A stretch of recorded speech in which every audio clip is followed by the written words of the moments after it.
നമസ്കാരം. ഞാൻ TS ആശാദേവി. ഇന്ന് ഞാൻ നിങ്ങളുടെ മുമ്പിൽ ഒരു കഥ അവതരിപ്പിക്കാനാണ് വന്നത്.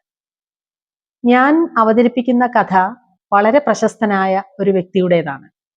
പക്ഷേ അദ്ദേഹം അഭിനേതാവ്, തിരക്കഥാകൃത്ത്, നാടകകൃത്ത്, കാർട്ടൂണിസ്റ്റ്, സംവിധായകൻ, ഗാനരചയിതാവ് ഈ നിലകളിലെല്ലാം പ്രശസ്തനാണ്. നമുക്ക് മലയാളികൾക്കറിയാം.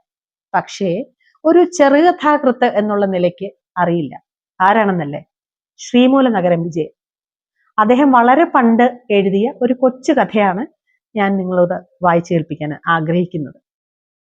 കഥയുടെ പേര് ശത്രു.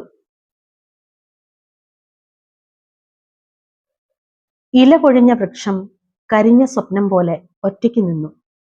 കൗമാരകാലത്തെ തളിരും യൗവനകാലത്തെ മലരും തീഷ്ണ വെയിലിന്റെ വിനോദത്തിൽ മരച്ചോട്ടിൽ കൊഴിഞ്ഞു വീണ് നേരത്തെ മണ്ണോട് ചേർന്നിരുന്നു.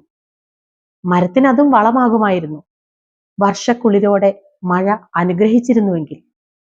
മഴ പക്ഷേ തീമഴയായിരുന്നു. നെറുക മുതൽ കരിവാളിച്ചു.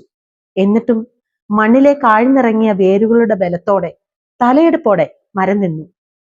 പ്രതീക്ഷകൾ അപ്പോഴും ഉണ്ടായിരുന്നു.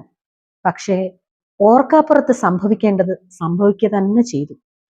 അരോഗ ദൃഢഗാത്രനായ ഒരു മനുഷ്യൻ ഞരമ്പുകൾ പിണഞ്ഞ് വികൃതമായ കാലുകളോടെ കയ്യിൽ മൂർച്ചയുള്ള കോടാലിയുമേന്തി മരത്തിനു നേരെ നടന്നെടുത്തു.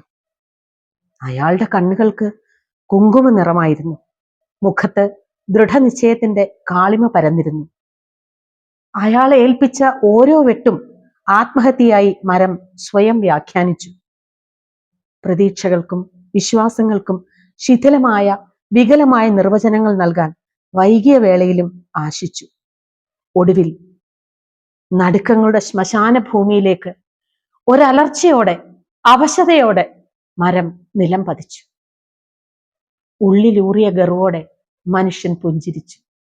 അപ്പോൾ കോടാലിക്കൈ മനുഷ്യന്റെ നേരെ നോക്കി പുച്ഛസ്വരത്തിൽ പറഞ്ഞു, അഹങ്കരിക്കണ്ട.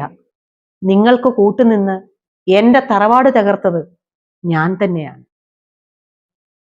നന്ദി.